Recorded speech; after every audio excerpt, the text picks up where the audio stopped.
वालेकुम स्टूडेंट्स। हमने कंडक्शन पढ़ लिया जो कि थर्मल कंडक्शन था।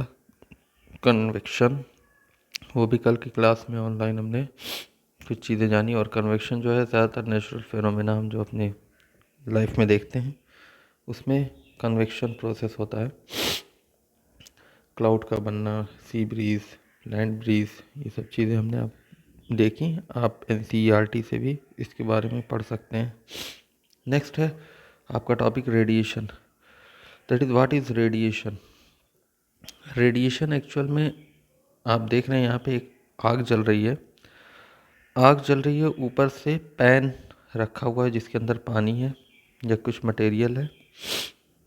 पानी के अंदर एक कन्वेक्शन करंट बना हुआ है, ये एरो से दिखाया गया है।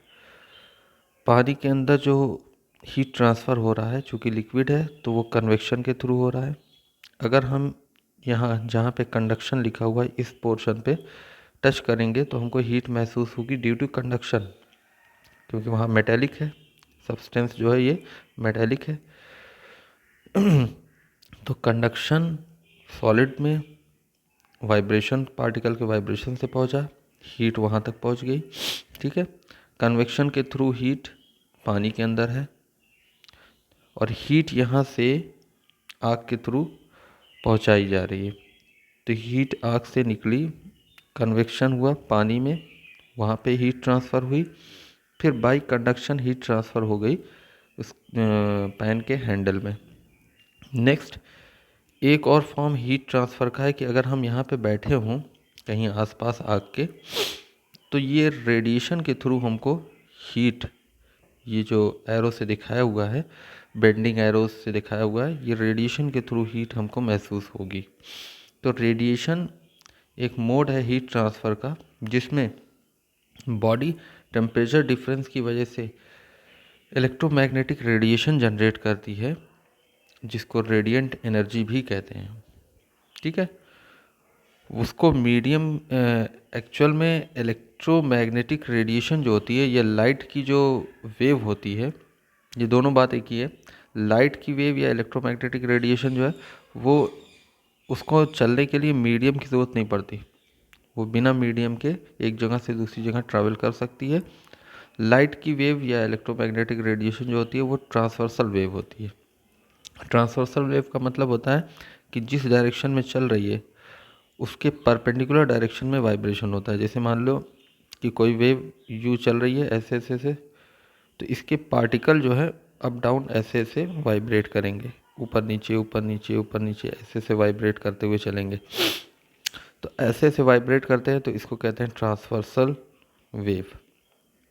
अब ये ट्रांसवर्सल वेव इलेक्ट्रोमैग्नेटिक वेव होती है जो कि इलेक्ट्रोमैग्नेटिक रेडिएशन बनाती है, जिसको हम थर्मल रेडिएशन भी कहते हैं।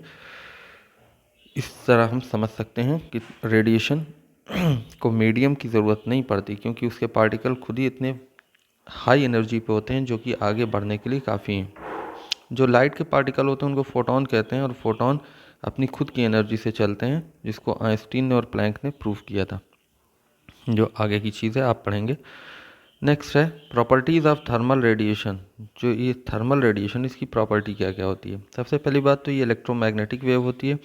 इलेक्ट्रोमैग्नेटिक वेव मतलब एक तो इलेक्ट्रिक फील्ड भी बनाएगी, मैग्नेटिक फील्ड भी बनाएगी, दोनों, दो तरह की वेव। तो वो दोनों तरह की फील्ड में चलती है। ये वेव जो होती है दोनों फील्ड का कॉम्बिनेशन होता है, उसको इलेक्ट्रोमैग्नेटिक वेव कहते हैं। कहीं पे भी किसी मीडियम से पास हो सकती है आसानी से। इसकी जो वेवलेंथ होती है वो 1 माइक्रोमीटर से 100 माइक्रोमीटर के, वेवलेंथ जो होगी वो 1 माइक्रोमीटर से 100 माइक्रोमीटर के अंडर में होगी। बहुत छोटी वेवलेंथ होती है, इसीलिए आसानी से ये ट्रांसफ़र कर जाती है। These are also called infrared wave. इसी को हम क्या कहते हैं, इंफ्रारेड वेव भी कहते हैं। लाइट भी एक थर्मल रेडिएशन है जो कि स्ट्रेट लाइन पे वो होती है। उसी तरह से ये रेडिएशन जो इलेक्ट्रोमैग्नेटिक वेव है ये भी एक स्ट्रेट लाइन पे मूव करती है। नेक्स्ट लॉ ऑफ रिफ्लेक्शन और रिफ्रैक्शन को ये फॉलो करती है। थर्मल रेडिएशन जो होती है, आपने पढ़ा होगा 10th क्लास में, law of reflection and refraction, यानी किसी ऑब्स्टेकल मीडियम पे पड़ेगी, शाइनी सरफेस पे पड़ेगी तो रिफ्लेक्ट कर जाएगी, सेम वही लॉ ऑफ रिफ्लेक्शन को फॉलो करते हुए, और अगर किसी मीडियम में जो ट्रांसपेरेंट मीडियम है उसके अंदर से वो पार होकर के दूसरे साइड से निकल जाएगी, उसको कहेंगे रिफ्रैक्शन। तो ये थर्मल रेडिएशन जो है रिफ्लेक्शन और रिफ्रैक्शन दोनों को फॉलो करती है। नेक्स्ट है ये इंटरफेरेंस, डिफ्रैक्शन और पोलराइजेशन तीनों फिनोमेना को बताती है या तीनों फिनोमेना को फॉलो करती है, शो करती है। इंटरफेरेंस, इंटरफेरेंस का मतलब होता है जैसे किसी की चीज़ के किसी के मामले में इंटरफेयर करना ये होता है ना, तो वैसे ही वेव भी जब कई वेव एक साथ चलती है तो उसके साथ दूसरी वेव अगर मिली तो उसको इंटरफेरेंस कहते हैं। तो एक साथ वेव कंबाइन कर जाती है, तो मीडियम में जब वो ट्रांसफ़र करती है तो अलग सा इफेक्ट देती है जब कंबाइन करती है, इंटरफेयर करती है। तो रेडिएशन क्या है, इंटरफेयर कर जाती है, इंटरफेरेंस का फिनोमेना इसको कहते हैं। एक दूसरे में वेव मिक्स हो जाती है और वो नया इफेक्ट जनरेट करती है मीडियम में। नेक्स्ट है डिफ्रैक्शन।